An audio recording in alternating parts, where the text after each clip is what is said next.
كذلك من تحقيق شهادة أن محمد رسول الله أن لا تغلو فيه فتنزله بمنزلة أكبر من المنزلة التي أنزله الله إياه، مثل أولئك الذين يعتقدون أن الرسول صلى الله عليه وسلم يكشف الضر، حتى إنهم عند قبره يسألون النبي صلى الله عليه وسلم مباشرة أن يكشف الضر عنه وأن يجلب النفع لهم.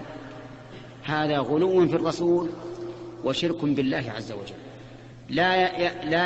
لا يقدر أحد على ذلك إلا الله سبحانه وتعالى. والنبي عليه الصلاة والسلام بعد موته لا يملك لأحد شيئا أبدا.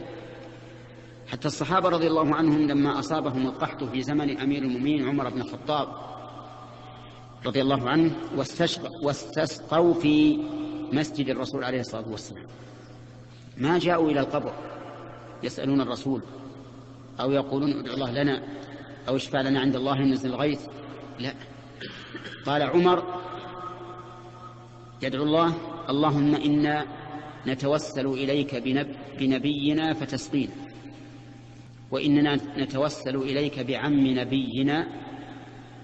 ثم أمر العباس أن يقوم ويدعو الله تعالى بإنزال الغيث. لماذا؟ لأن النبي صلى الله عليه وسلم ميت، ما له عمل بعد موته.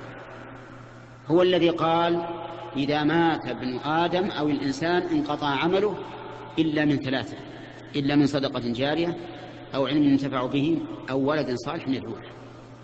فالنبي عليه الصلاة والسلام بنفسه لا يملك شيئا، لا يملك أن يدعو لك وهو في قبره أبدا. فمن أنزله فوق منزلته التي أنزله الله فإنه لم يحقق شهادة أن محمد رسول الله، بل شهد أن محمدا رب مع الله، نعوذ بالله. لأن معنى كونه رسولا أنه عبد لا يعبد ورسول لا يكذب. نحن في صلاتنا كل يوم نقول أشهد أن لا إله إلا الله وأشهد أن محمدا عبده ورسوله. عبد كغيره من العباد، مربوب، والله تعالى هو المعبود عز وجل وهو الرب. فإذن نقول لهؤلاء الذين نجدهم يغلون برسول الله صلى الله عليه وسلم وينزلونه فوق منزلته التي أنزله الله، نقول لهم إنكم لم تحققوا لا شهادة أن لا إله إلا الله ولا شهادة أن محمد رسول الله.